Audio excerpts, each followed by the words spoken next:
Des fois, on dirait que les pires personnes arrivent toujours à s'en tirer. Et c'est souvent insupportable à voir. Mais heureusement, le karma est là. De temps en temps, il intervient, lâchant une justice super satisfaisante sur la tête de ceux qui le méritent. Alors installez-vous confortablement et préparez-vous à voir un peu de justice dans ce monde cruel. Explorons ensemble quelques cas incroyables de redressement karmique.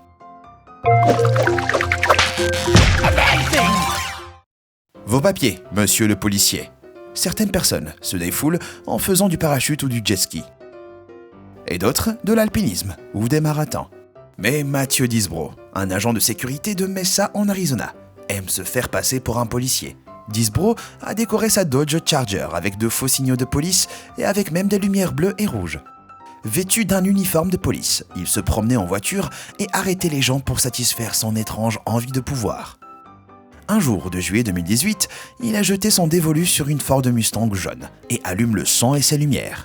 La voiture refuse de s'arrêter. Donc, il monte à côté de ses occupants et leur fait signe de s'arrêter. Mais là, surprise, les occupants de la voiture sont de vrais policiers en civil. Ils avaient remarqué sa voiture, vérifié sa plaque d'immatriculation et découvert que c'était un véhicule civil. Les agents ont à leur tour activé leurs lumières et ont fini par l'arrêter. Pour avoir usurpé l'identité d'un policier, il a pu écoper de 5 ans de prison au plus, ou être condamné à une amende de milliers de dollars. Les yeux sur la route. Aussi dur que ça puisse parfois paraître, il vaut toujours mieux garder son calme sur la route. Regardez cette vidéo qui le prouve. On y voit un gars à moto énervé, qui préfère réprimander un conducteur pour avoir freiné trop tôt plutôt que de regarder la route. Dévoré par sa frustration, le motard ne voit pas la voiture devant lui freiner brutalement. Et ironiquement, alors que c'était justement ce qu'il venait d'éviter de justesse, il s'écrase directement à l'arrière de la voiture de devant. On dirait que ce gars voulait vraiment une raison d'être en colère, et on peut dire que maintenant, il en a une. Une assiette pleine de karma. La voiture du redditeur Donner 1701 a été emboutie par un conducteur imprudent, et ça l'a mis en colère. Et lorsque le coupable a pris la fuite, il semblait que sa journée avait vraiment mal démarré. Mais lorsqu'il est sorti de son véhicule pour évaluer les dégâts, il a trouvé une lueur d'espoir juste au-dessus de son passage de roue. Juste là, se trouvait un morceau de karma grâce auquel il allait pouvoir retrouver la trace du criminel, la plaque d'immatriculation de l'autre voiture. Si les réparations ont été coûteuses, la nouvelle décoration de sa voiture l'a aidé à les digérer. Et bien sûr, au Texas, ne pas avoir la plaque d'immatriculation de quelqu'un d'autre intégrée dans votre voiture est un peu bizarre. Se prendre un vent. Les manifs peuvent souvent être casse-pieds. Mais elles sont cruciales dans une société démocratique. En mars 2019, des manifestants à Sofia, en Bulgarie, étaient sortis dans la rue dans l'espoir d'instaurer une démocratie plus directe dans leur pays. Puis la police a ouvert le feu avec du gaz poivré. Espérons disperser les foules avec ce gaz rempli de capsaïcine, le produit chimique qui donne aux piments leur piquant. La police bulgare n'a pas pensé à la direction du vent. Si un seul officier a lancé l'attaque, il l'a fait par-dessus les épaules de ses collègues et contre le vent. Comme vous pouvez vous y attendre, la brume atroce a été renvoyée dans les yeux de plusieurs de ses collègues de travail, les faisant se tordre dans une agonie pure. Sur la route toute la sainte journée. Les hold-up sont extrêmement durs à faire. Ils nécessitent de l'intelligence, des compétences et surtout une équipe soudée. Malheureusement, ces 3 génies criminels n'avaient rien de tout ça. Se partageant une moto, les voilà qui s'approchent de l'arrière d'un camion. Le coupeur de boulons désigné s'occupe vite des serrures, des portes arrière du camion et il rend les coupes-boulons à son fidèle ami, le porte-coupe-boulons désigné. Il grimpe gracieusement sur le camion, prêt à récolter les richesses qui l'attendent dans la prochaine étape de l'opération. Malheureusement, ces co-criminels oublient que les camions ont des freins et sont envoyés sur l'asphalte lorsqu'ils décélèrent. Notre criminel est maintenant devant une décision difficile, sans aucun moyen de s'échapper avec des objets de valeur. Il choisit de faire ce qui ne peut être qu'une balade extrêmement réchauffante sur la route. Le goût de la vengeance. Entre le 8e et le 11e siècle, les Vikings ont connu une période de conquête violente. Ce qui est maintenant le Royaume-Uni était une cible très courante pour les raids vikings. Une plus petite conquête a été menée par Sigurd le Puissant en 892, après qu'il ait développé le désir d'étendre son contrôle au-delà des îles des Orcades. Il a organisé une bataille contre un noble picte nommé Mael Bricte, aux grandes dents. Et elle devait se dérouler dans le nord de l'Écosse. Ils ont accepté d'amener 40 hommes chacun à la bataille.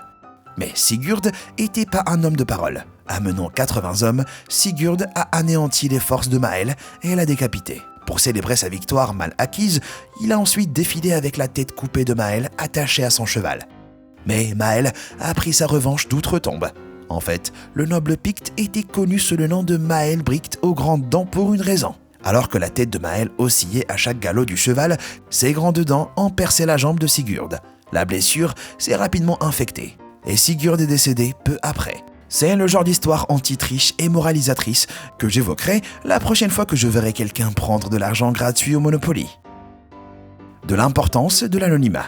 Je ne suis pas un super criminel, mais je pense qu'on sait tous que les braquages de banque tournent mieux lorsque votre identité reste cachée. Un voleur à Cleveland dans l'Ohio avait pas l'air d'être au courant, car l'anonymat semblait pas être sur sa liste de priorités. Il est donc entré dans la banque de Cleveland sans masque, à la vue de toutes les caméras vidéo, mais la stupidité a cimenté son échec lorsqu'il a remis sa lettre d'exigence au guichetier de la banque. Le guichetier déconcerté a remarqué que le papier utilisé par le voleur était un document perso du Ohio Bureau of Motor Vehicles et qu'il indiquait son nom et adresse. Il l'a même laissé sur le lieu, ce qui était parfait avec les images de vidéosurveillance. Et il a vite été arrêté. Je suis sûr que la police a été sympa avec lui, vu qu'il a fait leur travail pour eux.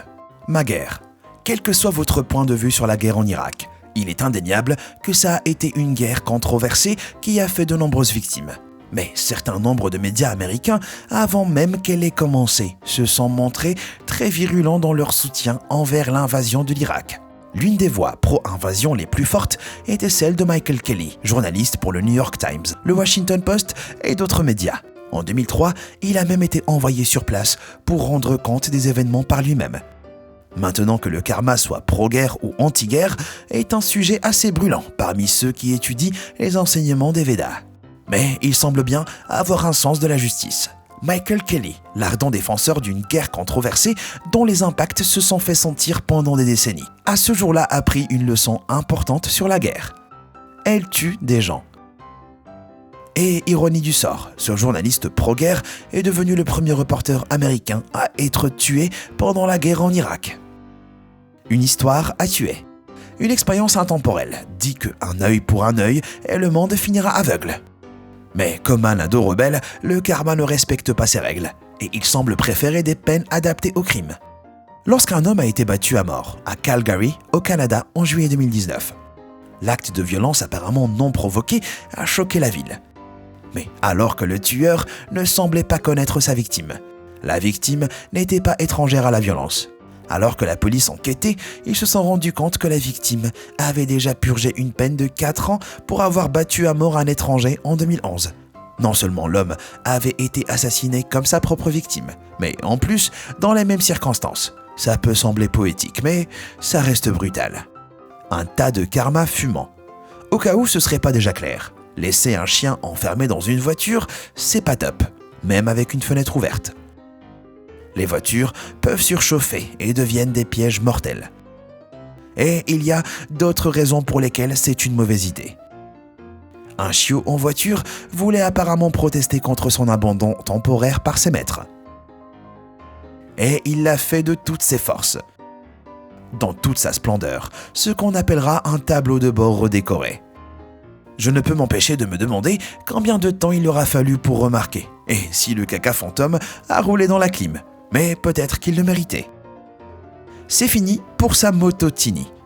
Pour certaines personnes, une bonne dose de karma semble inévitable. Seulement, parfois, cela peut prendre beaucoup de temps avant d'arriver. C'est ce qui s'est passé pour le youtubeur Moto Tiny, dont la chaîne tourne autour d'actes d'arrogance, agression et mise en danger à moto. Sur une vidéo, on le voit se faire repérer par un policier après avoir fait un wheeling sur une route très fréquentée. Le policier lui a fait signe de s'arrêter et il le fait pas vraiment. Il s'enfuit, coupant et mettant en danger plusieurs conducteurs, dont une autre voiture de police. Finalement, cette course prend fin lorsqu'il percute une voiture qui tourne et embrasse le goudron.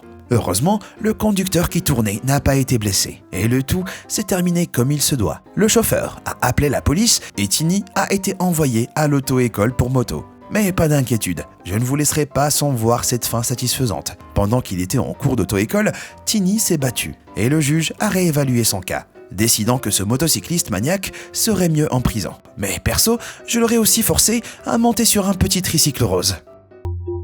Alors, est-ce que cette justice divine s'abattant sur ces affreux gens était satisfaisante? Vous connaissez d'autres cas sympas? Partagez vos idées dans les commentaires. Merci d'avoir regardé et comme toujours, à bientôt.